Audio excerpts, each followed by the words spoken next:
7월 19일 금요일 하나님 말씀 열왕기하 13장 1절부터 13절까지입니다. 같이 교독하겠습니다. 유다의 왕 아하시아의 아들 요아스의 제23년에 예후의 아들 여호아하스가 사마리아에서 이스라엘 왕이 되어 17년간 다스리며 여호와 보시기에 악을 행하여 이스라엘에게 범죄하게 한 느밧의 아들 여로보암의 죄를 따라가고 거기서 떠나지 아니하였으므로 여호와께서 이스라엘에게 노하사 늘 아람 왕 하사엘의 손과 그의 아들 베나닷의 손에 넘기셨더니 아람 왕이 이스라엘을 학대함으로 여호아스가 여호와께 간구하매 여호와께서 들으셨으니 이는 그들이 학대받음을 보셨음이라. 여호와께서 이에 구원자를 이스라엘에게 주심에 이스라엘 자손이 아람 사람의 손에서 벗어나 전과 같이 자기 장막에 거하였으나 그들이 이스라엘에게 범죄하게 한 여로보암 집의 죄에서 떠나지 아니하고 그 안에서 따라 행하며 또 사마리아의 아세라 목상을 그냥 두었더라. 아람 왕이 여호아하스의 백성을 멸절하여 타작마당에 티끌같이 되게 하고 마병 50명과 병거 10대와 보병 10,000명 외에는 여호아하스에게 남겨두지 아니하였더라. 여호아하스의 남은 사적과 행한 모든 일과 그의 업적은 이스라엘 왕 역대지략에 기록되지 아니하였느냐? 여호아하스가 그들의 조상들과 함께 잠에 사마리아에 장사되고 그 아들 요아스가 대신하여 왕이 되니라. 유다의 왕 요아스 제37년에 여호아하스의 아들 요아스가 사마리아에서 이스라엘 왕이 되어 16년간 다스리며 여호와께서 보시기에 악을 행하여 이스라엘에게 범죄하게 한 느밧의 아들 여로보암의 모든 죄에서 떠나지 아니하고 그 가운데 행하였더라. 요아스의 남은 사적과 행한 모든 일과 유다 왕 아마샤와 싸운 그의 업적은 이스라엘 왕 역대지략에 기록되지 아니하였느냐? 요아스가 그의 조상들과 함께 잠에 이스라엘 왕들과 함께 사마리아에 장사되고 여로보암이 그 자리에 앉으니라. 아멘. 이것은 하나님의 말씀입니다. 오늘 본문 어제까지는 이제 남유다에 관한 이야기였다면 이제 오늘 본문은 다시 북이스라엘에 대한 이야기이죠. 예후가 죽고 나서 예후의 아들이었던 여호아하스가 어떻게 통치 기간을 보냈는지에 대한 이야기가 나오고요. 그 이후에 여호아하스가 죽은 이후에 그의 아들이었던 요아스가 어떻게 통치 기간을 보냈는가, 두 가지의 내용이 나오는데 몇 가지 부분만 좀 살펴보고요. 우리에게 적용해 보도록 하겠습니다. 먼저 2절과 3절 말씀을 같이 보겠습니다. 2절 3절 시작. 여호와 보시기에 악을 행하여 이스라엘에게 범죄하게 한 느밧의 아들 여로보암의 죄를 따라가고 거기서 떠나지 아니하였으므로 여호와께서 이스라엘에게 노하사 늘 아람 왕 하사엘의 손과 그의 아들 베나닷의 손에 넘겼더니, 생각을 해보면 오늘 본문의 여호아하스는 예후의 아들이죠. 예후는 하나님께서 북이스라엘의 영적인 기상도를 회복하기 위해, 즉 아합 가문의 우상 숭배로부터 북이스라엘의 영적인 상태를 회복하고 되돌리기 위해서 사용했던 하나님의 사람이었잖아요. 그래서 엘리야를 통해서 예언된 그 사람, 엘리사를 통해서 기름 부음을 받은 예후. 그래서 예후는 하나님께서 말씀하신 그대로 자기에게 주어진 소명을 모두 다 감당을 다 하게 되죠. 여호람도 예후의 손에 죽게 되고 아하시아도 죽게 되고, 그리고 특별히 아합의 부인이었던 이세벨도 죽게 되고, 아합 가문에 남아있었던 70명의 왕자들도 모두 예후에 의해서 사라지게 되죠. 그리고 나서 예후가 했던 일이 뭐냐 하면 이 모든 일은 하나님이 하신 일이다. 예후가 선명하고 분명하게 이스라엘 백성들에게 하나님의 살아계심을 선포하고 하나님의 말씀대로 되었고 자기가 하나님께 쓰임받은 하나님의 사람이라는 것을 강조해서 보여주죠. 그래서 예후가 어떻게 보이냐면 이제 예후를 통해서 북이스라엘에 하나님만 섬기는 새로운 영적인 분위기가 만들어졌겠거니 라고 기대를 하게 하죠. 그런데 오늘 본문을 보면 그 예후가 죽은 다음에 예후의 아들이었던 여호아하스를 이렇게 평가했어요. 여호와 보시기에 악을 행했던 사람, 여로보암의 길을 쫓아서 갔던 사람. 그러니까 예후와 같은 하나님의 손에 쓰임받은 아버지가 있었음에도 불구하고 그의 아들 여호아하스는 다시 하나님 섬기지 않는 사람으로 원래대로 돌아가버린 거죠. 이게 참 중요해요. 관성의 힘이라는 게 그렇죠? 얼마나 중요한지를 보여주는 거죠. 생각을 해보면 하나님의 사람이었던 이삭, 그죠? 그 이삭의 두 아들 에서와 야곱을 보면 에서를 생각해 보면 하나님 전혀 믿지 않는 사람이었잖아요. 하나님 무시하는 사람이었고 하나님의 약속의 말씀을 귀하게 여기지 않는 사람이었고 그러니까 어떻게 이삭과 같은 믿음의 사람에게서 이런 자녀가 나올 수 있는가 생각해 보면 그럴 수 있죠. 네, 오늘 본문에 어떻게 예후와 같이 하나님의 손에 그래도 쓰임받았던 이 사람 아래에서 오늘 본문에 여호아하스 같은 사람이 나올 수 있는가? 있어요.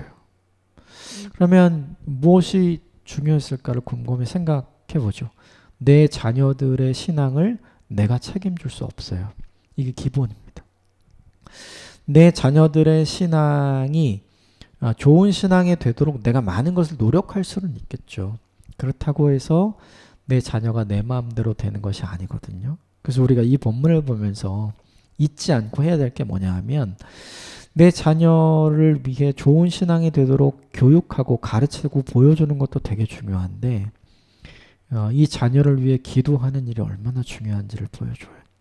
우리는 가르치면 된다고 생각하고 보여주면 된다고 생각하는데 내가 가르치고 내가 보여준 것으로 내 자녀가 만들어지지 않아요. 하나님의 은혜가 필요한 거죠. 이 본문을 보면서 전 그런 생각이 많이 들어요.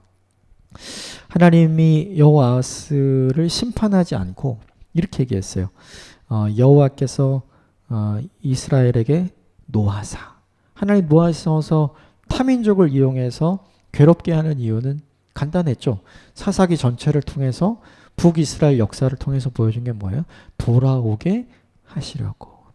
하나님은 이렇게 하나님의 품을 다시 떠나버린 여호아하스를 향해 하나님 뭘 갖고 계신 거예요? 여전히 사랑의 마음, 여전히 돌아올 수 있는 기회를 주시라는 거죠.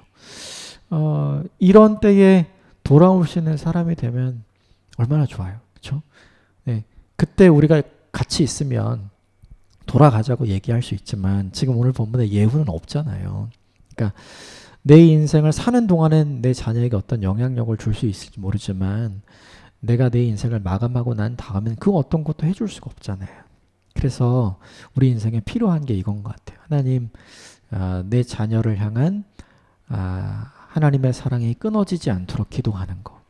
그리고 이 자녀가 그 하나님의 사랑의 기회, 돌이킬 수 있는 기회를 열어주셨을 때 반응할 수 있는 믿음의 사람이 되도록 이 자녀를 축복하며 기도하는 일은 사실 우리에게 너무나 중요한 일인 것 같아요.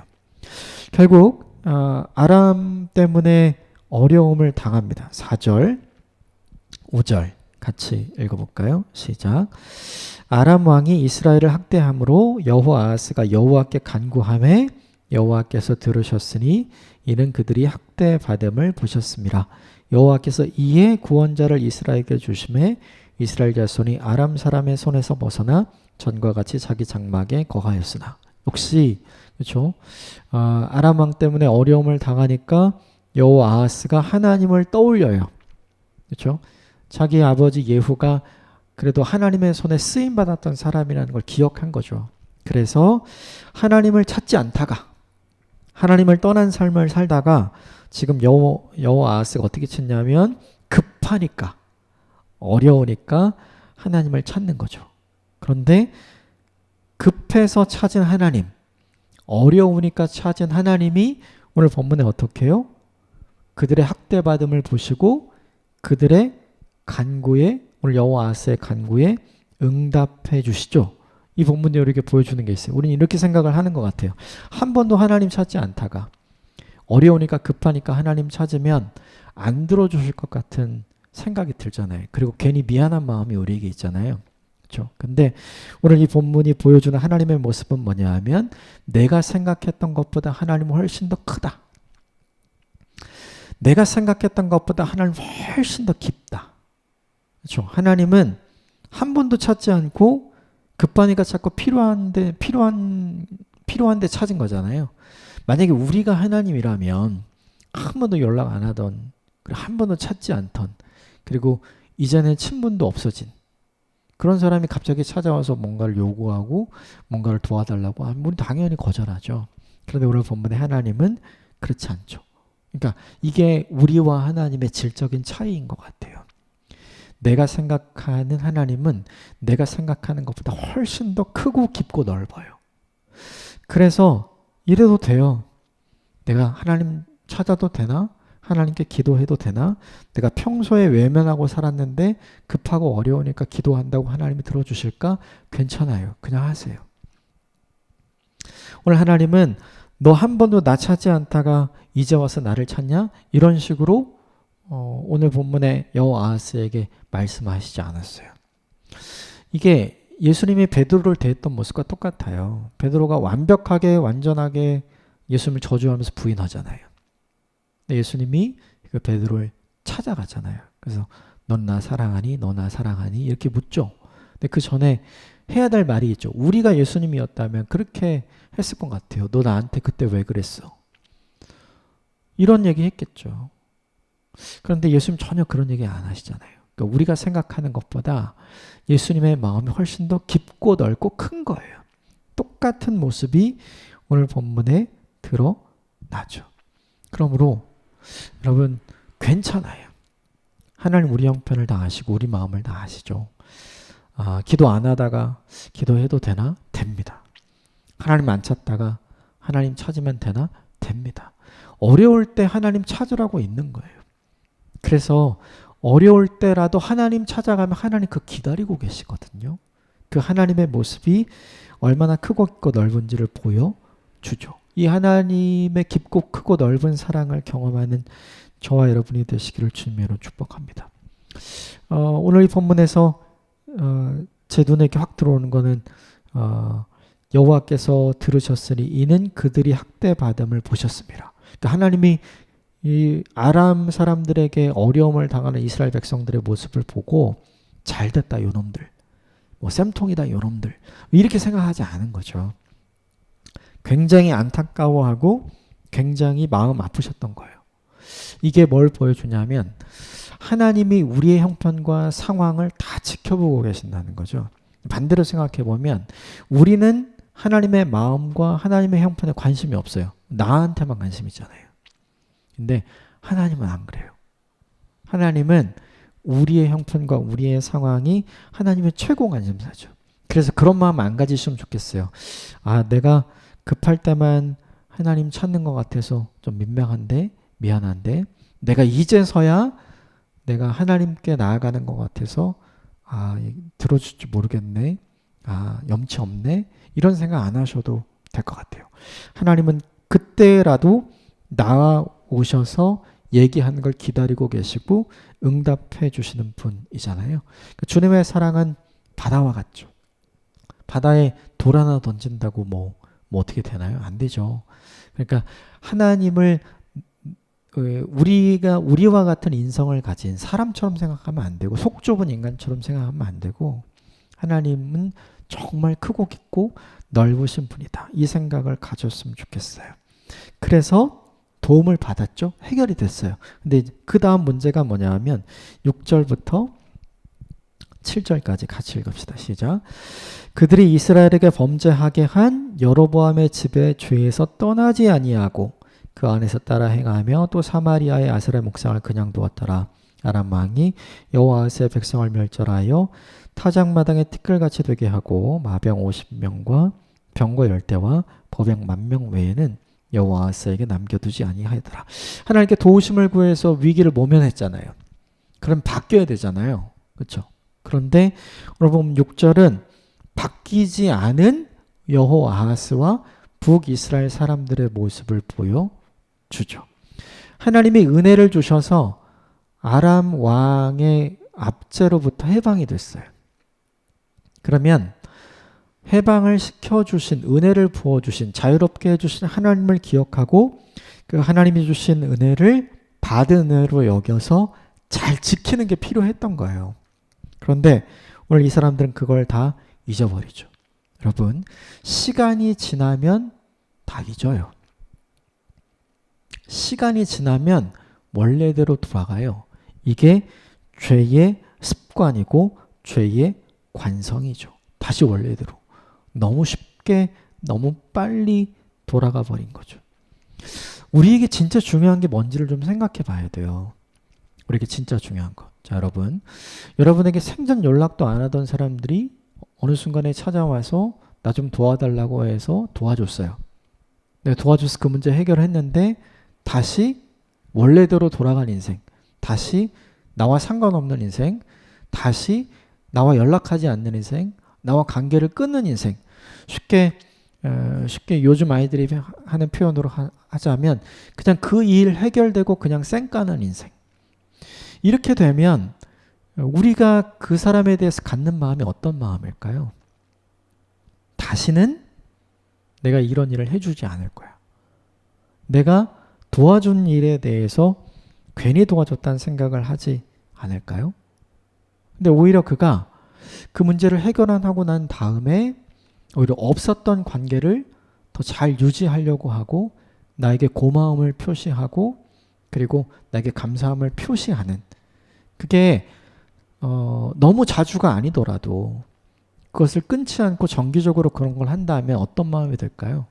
아, 내가 잘 도와줬다, 내가 잘했다라는 생각이 들지 않을까요? 우리에게 필요한 게 뭐냐 하면 문제 해결이 우리에게 중요한 게 아니에요. 하나님을 내 인생에 끌어들여서 이 문제를 해결하는 게 나한테 중요하지 않아요. 우리가 그럴 때 하나님이 우리를 도와주시는 이유는 뭐냐면 이 문제를 해결하는 게 아니라 이 문제 해결을 통해서 하나님은 우리와 계속해서 관계를 갖기 원하시기 때문에 우리 삶에 개입하시는 거거든요. 그런데 우리는 이 문제가 해결됐으니까 다시 하나님 안녕 이렇게 하는 거죠. 내 인생에 정작 중요한 건 뭐냐면 내 인생의 문제가 해결되는 게 아니라 이걸 해결함으로 하나님과의 관계가 새롭게 되는 게 훨씬 더 중요한 거예요. 그런데 오늘 본문의 여호아하스는 그거를 놓치죠. 예수님이 10명의 나병 환자를 고쳐주셨죠. 근데 돌아온 사람은 한 사람이죠. 근데 그 한 사람이 예수님께 감사의 인사를 전하자 예수님께서 뭐라고 얘기했냐면 나머지는 어디 있느냐 이렇게 얘기하죠. 그 본문이 보여주는, 그 장면이 보여주는 중요한 포인트는 뭐냐 하면 문제가 해결된 다음이 훨씬 더 중요하다는 걸 보여주는 거예요. 예수님이 보고 싶은 건 뭐냐 하면 그 문제를 해결한 다음에 우리가 어떻게 주님께 반응하는가. 하나님이 우리에게 보고 싶은 건 뭐냐 하면 하나님이 내 인생의 문제를 해결해 주신 다음에 내가 어떻게 하나님을 대하는가. 이거가 하나님의 관심사인 거죠. 그런데 오늘 여호아하스 북이스라엘은 그걸 다 잊어버렸죠. 그러니까 어떻게 돼요? 처음보다 더 안 좋아졌어요. 아람 왕이 다시 들어오고 사람들은 굉장한 어려움을 당하게 됐어요. 오늘 보면 타작마당에 티끌같이 되게 됐다. 사람들이 다 흩어지게 된 거죠. 그리고 군대가 사라지죠. 마병 50명, 병거 10대, 보병 10,000명. 이게 한 나라를 지키는 남은 군대의 숫자예요. 이게 말이 안 되죠. 완전히 힘들어진 상태, 완전히 전멸된 상태가 된 거죠. 왜요? 받은 은혜를 잊어버려서. 원래대로 돌아가서. 이 본문이 우리에게 주는 반면교사의 본이 있죠. 시간이 지나서도 잊지 말아야 될 게 있어요. 하나님의 은혜. 그 은혜를 잃으면 더 큰 어려움이 우리에게 부메랑처럼 되돌아오게 되죠. 그러나 그 은혜를 잘 지키면 어떻게 돼요? 하나님의 은혜와 복이 다시 부메랑처럼 돌아오게 되는 거예요. 선택은 누가 하는 거냐면 우리가 하는 거죠. 그래서 이 본문이 보여주는 메시지를 기억하면 좋겠어요. 내 인생의 문제가 해결된 다음이 더 중요하다. 주신 은혜를 잘 유지하는 것이 더 중요하다. 마음이 바뀌지 않는 인생, 문제가 해결된 다음 더 진심을 하나님 앞에 보여드릴 수 있는 인생이 되시기를 주님의 이름으로 축복합니다. 여호아하스의 인생은 이걸로 끝나요. 그리고 그 아들 요아스의 인생에 대한 짧은 한 줄이 오늘 본문에 있는데요. 마지막으로 여기만 보겠습니다. 10절, 11절 같이 읽읍시다. 시작. 유다의 왕 요아스의 제37년에 여호아하스의 아들 요아스가 사마리아에서 이스라엘 왕이 되어 16년간 다스리며 여호와께서 보시기에 악을 행하여 이스라엘에게 범죄하게 한 느밧의 아들 여로보암의 모든 죄에서 떠나지 아니하고 그 가운데 행하였더라. 여호아하스의 아들 요아스가 일평생 아버지 여호아하스를 통해서 본 일이 뭘까요? 우리가 좀 전에 나누었던 이거. 할아버지 예후의 그늘 아래서 하나님의 은혜를 망각하고 우상 숭배를 했을 때 벌어진 일이 무엇인지, 그럼에도 불구하고 다시 하나님께로 돌아가서 받은 은혜가 무엇인지, 그리고 그 받은 은혜를 잘 유지하지 못하고 원래대로 다시 죄악 가운데로 들어가서 결국 생겨난 일이 어떤 일인지 오늘 본문에 요아스는 다 본 거예요. 그런데 다 봤음에도 불구하고 요아스의 인생이 어떻게 요약이 되어 있냐면 똑같아요. 그의 아버지 여호아하스의 인생과 똑같은 거죠. 16년을 다스렸는데 그 16년을 다스린 게 한 줄로 기록이 되어 있어요. 하나님께서 보시기에 악을 행해서 여로보암의 길을 떠나지 아니하였다. 16년 얼마나 길어요. 근데 이렇게 짧게 기록되어 있어요. 이게 뭐예요? 하나님 보시기에 기억할 만한 게 없는 인생이에요. 아무것도 하나님이 보실 때 이 16년간 다스렸던 이 본문의 요아스의 인생에서 하나님이 기억하고 하나님이 감동받으신 것이 전혀 없는 인생. 16년은 생각보다 길어요. 근데 너무 짧게 기록되어 있죠. 이 본문이 우리에게 주는 메시지가 있죠. 인생을 살아가면서 어떻게 살아가야 될 것인가. 하나님이 기억할 만한 밀도를 높이는 인생이 되는 게 중요하다는 거죠. 그러니까 오래 사는 게 중요한 게 아니라 하나님이 기억하실 만한 중요한 일들을, 중요한 기억들을 하나님께 남겨드리는 인생. 긴 인생이 아니라 밀도 있는 인생을 사는 것이 얼마나 중요한지를 보여주는 거죠. 오늘 하루를 살아가고 우리가 남은 인생을 살아가면서 우리가 정리해야 될 것이 있어요. 내 인생을 마지막으로 정리하면서 하나님은 내 인생을 어떻게 정리해 갈 것인가. 오늘 이 본문에 요아스처럼 정리하면 안 되잖아요. 그렇죠? 그러니까 내 남은 인생에 하나님이 기억하실 만한 많은 일들이 내 인생에 있으려면 앞에 본문의 내용을 이야기해야죠. 하나님이 그래도 오늘 요아스의 아버지였던 여호아하스의 인생에 기억하고 있는 건 뭐예요? 그가 하나님께로 돌아왔던 걸 기억하잖아요. 그래서 기록을 해놓은 거잖아요. 그러니까 우리가 우리 인생에 하나님이 기억하실 만한 인생을 어떻게 남기는가.